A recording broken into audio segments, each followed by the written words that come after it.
안녕하세요. 30대 중반의 결혼 3년차 주부입니다. 지금 밥 먹고 계신 분들, 혹시 야식 먹다 사연 듣고 계신 분들은 잠시 먹던 걸 멈추고 들어봐 주세요. 정말 상상 이상의 일들이 지금부터 소개됩니다. 저희 부부는 얼마 전까지만 해도 결혼하고 3년 가까이 주말 부부로 지내고 있었습니다. 남편은 서울시댁에서, 그리고 저는 직장 때문에 평택에서 자취를 하면서 일을 했고, 금요일 퇴근을 하고 나면 무리 없이 KTX를 타고 시댁으로 가서 주말을 보내다 오는 삶을 반복했어요. 더 먼 지방과 서울에서 왔다 갔다 하시는 커플들에 비하면 멀다고 할 수 있는 거리도 아니지만, 저희는 사실 이보다 더 먼 거리에서 장거리 연애도 무려 6년을 했던 커플이었습니다. 더 자세히 적으면 너무 티가 날 것 같은데, 둘 다 고향 가는 달은 타 지역에서 대학을 나왔고 그 지역에서 자취를 하던 도중 연애를 하게 되었는데, 졸업과 동시에 각자 고향으로 돌아가게 되면서 자연스럽게 얼굴 보기가 힘들어졌었죠. 하지만 딱히 달라진 건 없었습니다. 남편이 군대 가 있는 동안에도 저는 그걸 다 인내심 갖고 기다려줬었고, 그 비슷한 시기에 저도 캐나다를 워킹 홀리데이를 다녀오면서 각자 그리워만 할 시간을 어떻게든 더 보람차고 서로 신경을 쓰지 않은 채 잘 보낼 수 있을지에 대해 고민하며 썼거든요. 각자가 서로에게 목숨 걸 만큼 그리워만 하거나 애달파하는 것도 아니었고, 각자의 일과 주어진 역할을 충분히 존중하면서 자신의 꿈도 키웠고 해야 할 일도 씩씩하게 해내며 사귀었던 것이라, 서로 정신적으로 힘이 들어가 지쳐 할 일도 없었고, 오히려 옆에서 든든하게 응원해주는 서로의 마음을 누구보다 잘 헤아리며 늘 고마워하고 또 용기를 얻었던 것 같습니다. 적어도 저는 말입니다.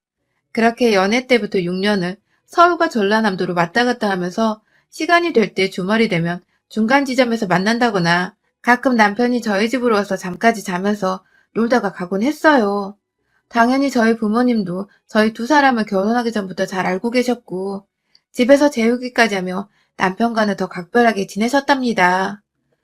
올 때마다 선물을 바리바리 사서 가져오는 남편의 태도가 마음에 드셨는지, 젊은 사람이 싹싹하고 예의 바르다며 부모님께서도 남편 오면 늘 진수성찬을 차려놓고 밥을 먹이셨고, 별로 구경할 것도 없는 동네인데 어떻게든 놀러온 기분 내주고 싶다며 굳이 저희 데이트에 껴서는 옆 동네에 있는 목포나 순천에도 데려가시고, 지리산 등반도 억지로 데려가 다 같이 등산도 하고, 참, 우리 집에 없는 아들을 대하듯 잘 지내셨죠. 그 모습이 제 눈엔 더없이 좋아 보였고, 또 덕분에 지금의 남편과는 당연스레 결혼을 늘 꿈꾸고 생각하며 살았던 것 같습니다. 고작 20대 중반이었던 때였을 때부터 말입니다. 취업 준비가 힘들었지만 남편도 어찌저찌 서울에 있는 한 회사에 취업을 했고, 늘 도시권에서 살고 싶었던 저는 서울까지 못 되었지만 평택에서 취업을 하게 되면서 좀 더 서울로 왔다 갔다 하기가 수월해졌었죠. 연애 때는 거의 매주 금요일이 되면 시간이 되는 사람이 먼저 서로에게 찾아가 주말을 보내다 왔고, 저도 자연스레 숙박비를 아끼면서 동시에 남편의 부모님이 늘 반겨주시니까, 늘 예뻐해주시니까 정말 부담 없이 시댁을 왔다리 갔다 했어요. 그러다가 그냥 이대로 물 흐르듯이 네가 떠나버리면 나한테 남는 거 뭐냐면서 남편이 결혼을 하고 싶다고 했어요. 평생 이렇게 저만 기다리면서 주말이건 1년에 한 번이건 내가 와이프라고 부를 수 있는 유일한 사람이 되어달라며 프로포즈를 하는데, 감동을 받았기보다는 그저 고마웠습니다. 사실 결혼 얘기가 너무 안 나와서 30이 되었는데도 나는 여전히 남자친구랑 장거리 연애만 하며 살고 있다며 슬슬 자책하고 막 초라해하려고 하던 중이었거든요. 그냥 딱 적당히 혼자 살면서 싱글의 재미도 가져보다 오랜 연애를 항상 때려 결혼까지 하기에 알맞은 시기에 저희 두 사람은 결혼을 한 것 같았어요. 결혼을 하고 나서도 식만 올리고 혼인신고만 했을 뿐, 서로를 얽매려고 하거나 맞춰줄 것도 없이 각자 살던 곳에서 열심히 일하고 퇴근하면 또 자유롭게 회식을 하던, 놀다 늦게 들어오건 아무런 터치를 하지 않았고, 주말이면 각자 부부처럼 함께 자고 밥 먹고 밀린 데이트를 하면서 보내는 담백한 관계를 이어갔습니다. 오래 만났기에 연애 초반처럼 불타는 사랑은 없었지만 꽤나 안정적이고 마음이 그 어느 때보다 편안했어요. 그런데 매주 가던 시댁, 그리고 남편의 방, 이게 딱 2달 전부터 정말 낯설어지기 시작했어요. 이유는 정말 모르겠고 그냥 다 모든 게 더 이상 지난 9년의 시간들과는 달랐달까요? 가장 먼저 늘 남편은 적어도 주말을 앞뒀거나 그 한 주가 시작되는 때에 바쁘면 바쁘다고, 일정이 있으면 일정이 생겼다고 저한테 알려주는 사람이었습니다. 그래야 제가 시간 여유를 두고서 서울을 가거나 저도 좀 평택집에서 쉬면서 주말을 보낼 수 있기도 했으니까요. 남편 또한 본인이 평택에 오고 싶으면 본인이 오겠다고 미리 계획을 말해주거나 전날 과음을 해서 토요일은 하루 종일 뻗어 있을 것 같다며 그 주에 약속을 일단 취소하는 등 우린 나름 서로의 주말과 시간을 그리고 약속을 배려해주며 지내왔어요. 하지만 이번만큼은 남편이 연속으로 만나는 것을 4주 정도 바쁘다고 미뤄버린 바람에 제가 제 남편을 만나러 가는 것인데도 바쁜가? 하며 눈치를 보다가 못 갔고요. 그래도 시어머니라도 뵈야 하나 싶어서 안부 연락처 전화를 드렸더니 처음엔 전화를 받으시다가 나중엔 아예 제 연락을 피하시더라고요. 받지도 않고 문자를 해도 익십하거나 잘 지내고 하면서 단답형으로 끝맺음을 하셔서 제가 더 나눌 말이 없었습니다. 남편의 일이 많이 바쁜 건지 아니면 집안에서 싸움이라도 일어나서 며느리인 날 오게 하는 게 민망하신가? 아주 별의별 상상을 다 해봤어요. 그러다가 새해는 밝았는데 남편은 뭐 별말이 없길래 5주째 되는 날 서울에 갔는데 뭔가 집이 변해 있었어요. 출가하신 아주버님의 젊은 시절 책들로 채워져 있던 방 하나가 갑자기 핑크빛 도는 침대에다가 옆엔 근사한 조명도 있고 얼핏 들어갔을 때 좋은 향기도 났던 것 같고 딱 봐도 신혼방 같더라고요. 도배까지 싹 핑크색으로 해버리고 원래 있던 블라인드 대신에 레이스 달린 천도 있었고요. 시부모님이나 남편은 그 방에 대해 일절 말을 안 하고 저는 저대로 혼자서 가족들이 제가 집안에 들어와 살길 바라셔서 이거 꾸미느라 날 그간 안 불렀던가 싶기도 하고 괜히 김칫국을 마셨어요. 그간 제가 엄연히 며느리고 와이프인데도 한 달가량 안 만나려고 했던 시부모님과 남편에게 섭섭했던 게 쑥 풀리면서 그 주말도 평소처럼 다 같이 뒹굴고 배달 음식 시켜 먹으며 휴식을 취하고 같이 함께 있는 것에 의미를 주며 시간을 보냈습니다. 그리고 남편에게 같이 서프라이즈로 놀려주고 싶은 마음에 평택에서 다니던 직장을 그만뒀어요. 다만 월세집 정리해야 해서 곧장 서울로 가진 않고 짐까지 다 싸놓고 준비를 하다가 완전히 서프라이즈로 서울집에 들어갔어요. 전 아직도 그 순간이 기억나요. 며느리가 일을 그만두고서 아예 서울집에서 남편과 살겠다고 찾아왔더니 그냥 놀래는 것도 아니고 아주 기겁을 하시면서 너 혼자 그걸 상의했냐며 구박을 주시던 시어머니가 말이죠. 옆에서 시아버지는 한숨을 푹 쉬고 계시고 뒤늦게 연락을 받고 집에 온 남편은 어떻게 네 맘대로 내 집에 들어오냐며 부부가 상의 정도는 하고 살림을 합쳐야 하는 게 아니냐고 화를 내더군요. 마치 똥 마려운 개새끼 마냥 말이죠. 황당했습니다. 그냥 얼떨더라고 수치스럽습니다.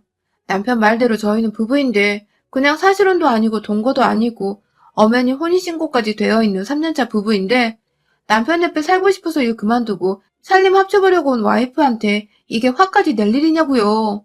설령 말을 미리 안 해서 섭섭했다 치더라도 자기 옆에 있고 싶어 만난 지 9년 만에 곁에서 살겠다고 찾아온 와이프한테 네 맘대로 그리고 내 집이라면 시부모 앞에서 면박을 주고 창피를 주는 게 맞냐고요. 순간 저도 모르게 서러운 마음이 북받쳐서 제대로 뭔 말도 못하고 울음부터 터뜨렸어요. 주말 부부가 지치기도 했고 나도 내 남편 옆에 살면서 아이도 낳고 미래를 함께 하고 싶어서 내 딴은 기분 좋게 놀래켜주려고 했는데 이 정도로 날 면박 주고 나와 함께 살기 싫어하는 줄 몰랐다고 그럴 거면 나 붙잡고 혼인신고는 왜 한 거냐며 이게 부부냐고 시부모 앞에서 막 소리를 지르며 말하니 남편은 그제야 아 알았어 그냥 짐 정리를 해야 하는데 정신이 없으니까 한 소리야 하고서는 아직 자기 분이 안 풀렸는지 말없이 방 안으로 들어가 문을 닫아버렸어요. 와이프가 왔는데 여전히 지방이라면 전 들어가지도 못하게 안에서 문을 잠궈버린 것입니다. 그 바람에 저는 남편한테 왔다가 졸지에 손님방인지 우리 신혼방인지 이제는 절대로 감이 안 오는 그 의미심장한 방 안으로 들어갔죠. 그 순간 문을 닫으며 마주친 시부모님의 눈빛들은 마치 그 방만은 제가 들어가서는 안 되는데 하는 불안함과 안타까움이 가득이었으나 전 그냥 무시하고 넘겨버렸습니다. 그리고 그게 결국은 화근이 되어버렸네요. 방 안에 들어가 보니 이건 새 방이 아니었습니다. 분명 누군가 잔 흔적들이 있는 그런 레이스 커튼은 전에 봤던 가지런하게 창가에 붙어 정리가 되어 있지 않았고 바닥엔 청소를 하다 만 것인지 머리카락이 놓여져 있었어요. 그것도 긴 여자 머리카락 말입니다. 노랗게 염색을 한 것이 제 머리카락은 아니었고 순간 아주버님네가 오셨나 생각했어요. 안 본 사이에 형님께서 머리도 염색하고 머리도 기르셨다고 생각을 한 것이죠. 그렇게 무시를 하고는 잠도 잤고 출근을 더 이상 하지 않았는데 남편 분위기를 보니까 제가 무작정 일을 그만둔 곳에 화가 난 것 같아서 제 취업 준비도 바로 했습니다. 요즘 시국에 일자리 구하는 게 정말 힘들었지만 저는 운이 좋게도 경력이 제대로 인정이 되어서 또 전 직장에서 절 잘 봐주신 부장님이 친구분이 운영하시는 작은 사무실에 일자리 추천을 해주셔서 곧장 다음 달부터 출근을 하게 되었죠. 남편은 여전히 말없이 출근하고 퇴근하고서도 제가 있어서 불편하다는 티를 팍팍 내고 그러다 본인도 너무하다 싶었는지 밥 먹을 때에는 한창 잘해주다가 잠자리 들 때면 또 제가 필요하다며 방 안으로 불려들었어요. 그래도 우리가 함께한 시절이 있어서 그런지 남편도 제품에 안겨선 냄새가 좋다느니 흥분되어 죽겠다느니 달콤한 소리를 해대며 제 살에 자기 얼굴을 막 부비적거리곤 했는데 왜인지 남편이 제 눈을 안 마주치는 게 따분하고 또 낯설었습니다. 그래서 제가 남편한테 일자리를 구했고 다음 달부터 곧장 출근을 한다고 말했어요. 그리고 남편은 역시나 제가 상상했던 대로 무척이나 기뻐하면서 잘했다고 절 얼싸 안아줬어요. 정말로 남편이 내가 일을 마음대로 그만둔 것 때문에 화가 났다고 생각을 하게 된 대목이었죠. 혼자 외벌이로 벌기엔 세상이 각박하고 남편 월급도 쥐꼬리만 하니까 그래서 남편이 맞벌이를 필요로 했구나 하면서 저도 괜히 안도의 한숨을 내쉬며 남편과 완전히 화해를 했다 생각을 했죠. 그런데요, 입사를 기다리던 회사에서 시간을 좀 앞당겨 출근을 해달라더군요. 졸지에 준비가 되지 않은 채 출근을 시작했고 시부모님이나 남편이나 출근하는 저를 보며 그래도 둘이서 일하니까 보기 좋다 하면서 출근길 배웅도 해주셔서 저도 기분 좋게 회사를 나갔어요. 다만 제가 정식 출근을 2월부터인지라 1월은 일을 인수인계 받으며 부담없이 퇴근하거나 반나절씩 일하다가 퇴근하는 것이 가능했어요. 작은 회사라 질서나 규칙이 잘 없기도 했었고 이게 낯설었지만 오히려 유동성 있게 시간 조절을 해주셔서 마음은 편했습니다. 첫째, 둘째 날은 사장님이 같이 밥이나 먹으며 친해지자고 하셔서 몇 안 되는 직원들이 방역 규칙에 맞게 소수로 모여 번갈아 가면서 회식을 했어요. 그러는 바람에 집에다가는 제가 언제 정확히 퇴근을 하는지, 뭐 지금은 아무 때나 퇴근이 가능한 때라는 자세한 말도 나눌 기회가 잘 없었습니다. 시부모님과 남편은 제가 그냥 일찍 출근하게 된 줄로만 알고 있었죠. 그러다가 셋째 날에 제가 일찍 인수인계를 받고서 별 생각 없이 집으로 곧장 갔습니다. 맘 같아선 서울 구경 좀 하면서 커피 한 잔이라도 테이크아웃하며 시간을 좀 즐겨보고 싶었는데 코로나로 집에 계신 시부모님도 걱정이고 해서 혹시나 하는 마음에 곧장 집에 갔죠. 그런데요, 시댁에 들어가려는데 제 눈에 너무나 익숙한 사람이 보였습니다. 시뻘건 차 안에서 내리던 그 사람은 분명 제 남편이었어요. 출근한다고 했는데 분명 회사여야 하는데 저 사람이 누구 차에서 내리는 건가 싶어 순간 걷다 말고 저도 모르게 전봇대 뒤에 숨어버렸는데 빨간 차 안에서 웬 여자가 내렸어요. 그것도 추워 죽겠는 한겨울에 검은 스타킹에 짧은 치마를 입은 여자가 내 집안에 그것도 내 시부모가 있는 집안으로 내 남편을 따라 심지어 들어가더라고요. 본능적으로 집 앞에 있는 차 그리고 번호판이 보이게 사진을 찍었어요. 그리고 그들 뒤를 따라 들어갔는데 엘리베이터가 없는 빌라라 보니 계단 안이 울리면서 두 사람이 하는 소리가 1층까지 다 퍼지는데 글쎄 어떻게 아는 사이인지 깨르륵거리며 좋다고 웃어대다 집 안에 들어가는데 제 심장이 다 벌렁거리더라고요. 시어머니도 아는 사람인가 싶어 내가 모르는 여자가 남편 주위에 있었나 싶기도 하고 막 계단 소리 안 내고 후다닥 집 앞에 섰습니다. 남들은 밖에서 잘만 소리를 듣는다던데 전 솔직히 하나도 들리지 않았어요. 뭐 이 빌라 자체가 방음이 잘 안 되는 집이긴 했다만 이 정도로 개미 소리 하나 안 들리니 그냥 좀 기다렸다가 에라 모르겠다 하면서 문을 따고 들어갔어요. 그런데 집은 생각보다 조용했고요. 뜬금없이 화장실 안에서 사람 말소리가 들리더군요. 분명 제 발 앞에 여자의 구두가 함께 놓여져 있는데 이 집안에서 사람 말소리는 화장실이랑 공간 한 곳에서만 들려오니 와 이건 빼박 불륜 현장이더라고요. 순간 칼이라도 집어들고 이것들한테 피를 보게 해야 하나 정말 하지 말아야 하는 생각까지 하다가 시부모 방 안에 들어갔습니다. 어딜 갔는지 직업도 없으신 분들이 귀신같이 자리를 비켜줬네 하면서 문 뒤에 숨어있길 얼마 지나지 않아 두 사람이 나왔는데 글쎄 이것들이 알몸으로 그냥 지들 몸뚱아리를 내놓고 물 뚝뚝 흘리며 제가 제 신혼방이라 생각했었던 그 커튼 달린 분홍색 방 안으로 들어가는 게 아니겠어요? 이제 보니 그리고 들어가자마자 여자의 젖은 머리를 말려주겠다고 남편이 다시 화장실에서 드라이기를 챙겨서는 들어가는데 안에서 드라이기를 어디다 말려대고 있는 건지 여자의 입에서 뜨겁다는 소리를 후끈하게 짓거려대고 있고 남편은 남편대로 이 순간을 내내 기다렸다고. 이젠 괜찮아. 하면서 드라이기 소리가 꺼진 채 두 사람이 몸이 섞이는 듯한 침대 위 쿵쿵대는 소리가 들려왔어요. 한 손에 영상을 찍겠다고 녹화 버튼을 이미 눌러놨던 전 이게 녹음이 되고 있어서 다행인가 싶다가도 어떻게 9년을 만나온 사람이 이렇게 한순간에 바람으로 배신을 때리나 싶어 충격이었습니다. 그러다가 여자가 그러더군요. 자기 와이프 언제 나가? 라고 말이죠. 그리고 이내 남편은 미안해. 당분간은 힘들어. 그냥 이렇게 걔 회사 가 있는 동안 집에 와서 평소처럼 지내자. 라고 하더군요. 제가 보니 이건 분명 처음도 아니었고 시부모님도 분명히 알고 계신 문제였습니다. 이제 보니 저 하나 평택에 데려다 놓고는 주말 부부 핑계 삼아 이것들이 단체로 저를 가지고 놀면서 며느리 하나를 더 들여놨더라고요. 엄연히 말하면 며느리가 아니라 옆에서 며느리 노릇해줄 첩년이었죠. 저희 시부모님 방 안에 화초가 좀 많아요. 그냥 화초인지 꽃병인지 모르겠는데 도자기 길다란 거에다가 안에 흙 넣고 어찌저찌 만들어서 풀떼기를 심어놓은 게 있었는데 무작정 그거 하나 들고 역겨운 핑크색 방 안으로 들어갔어요. 문도 안 닫아놓았던지라 열고 말고 할 것도 없었고 들어가자마자 문고리를 향해 꽃병을 2번 던지니 순식간에 도자기가 와장창 깨져버렸어요. 저는 둥그런 입구 부분을 들고선 날선 깨진 도자기를 남편 새끼한테 갖다 대고 따라 나오라니 졸졸 나오더라고요. 겁에 질려 그거 내려놓으라고 훈계질이나 해대던 남편 새끼가 무릎을 꿇은 건지 일어선 건지 어중간히 서서 놓고 덤비기라도 할까 싶어 발로 그 새끼 어깨를 향해 마구 발길질하니 한두 번은 괜찮은 줄 알았다가 그게 또 어지간히 아팠는지 남편은 대박 하며 아프다고 고개를 못 들었어요.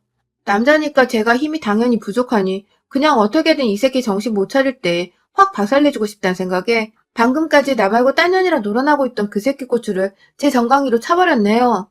제가 신발도 벗지 않았기에 단화 끝부분은 남편의 엉덩이를 제대로 명주시켰는지 앞도 아프고 뒤도 아프다고 쪽팔린 줄도 모르고 손으로 막아대며 아프다 연병대는 남편을 뒤로 한 채 다시 방 안에 들어가니 여자는 옷 입느라 바쁘다고 정신이 없더라고요.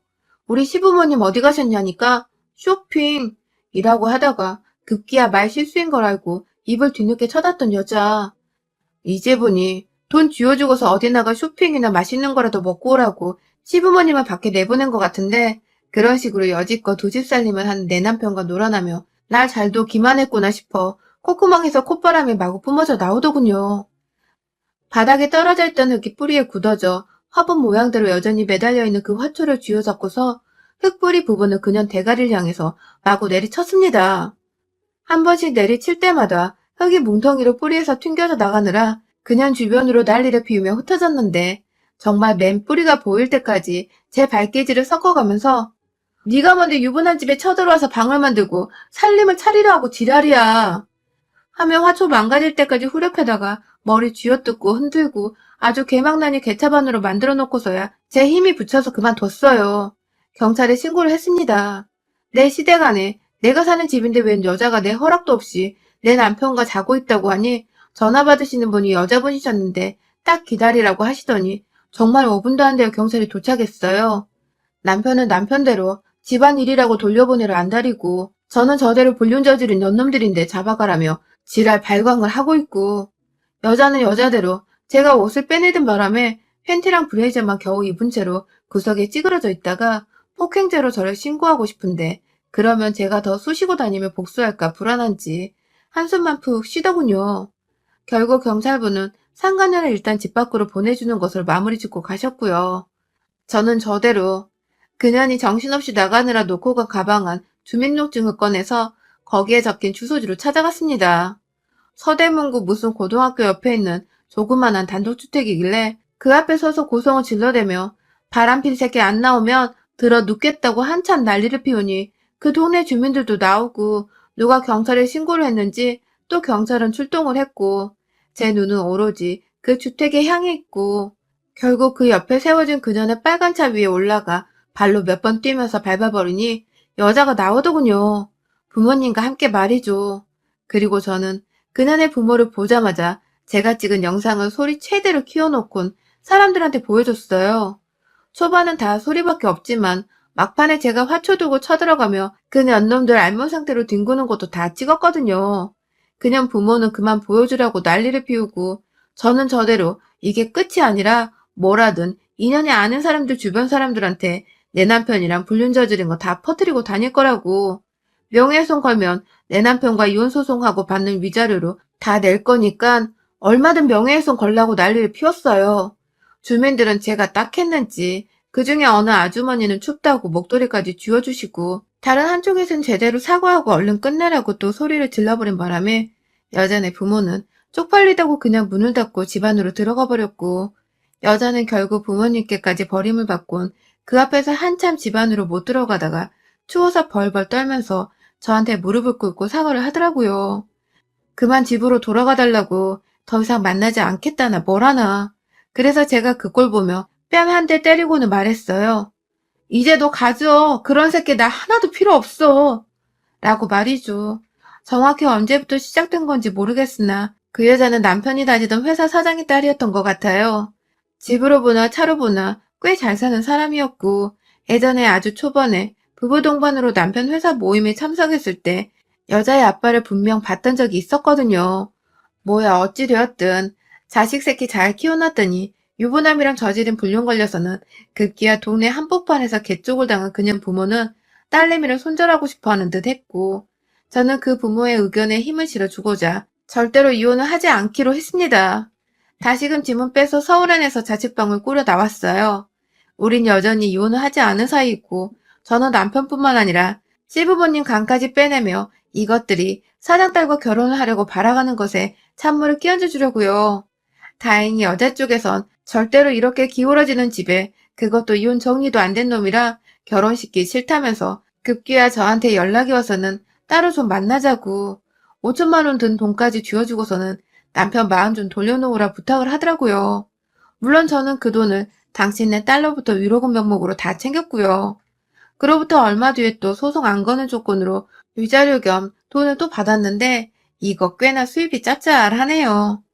남편 새끼한테 당한 배신감이 너무 크지만 이미 마음 떠난 마당에 정 때문이라고 억지로 살기는 절대로 싫고 그가 혼자 살았던 세월이 더 오래였기 때문에 다시 혼자가 되는 게 그리 어색하지도 않을 것 같고요.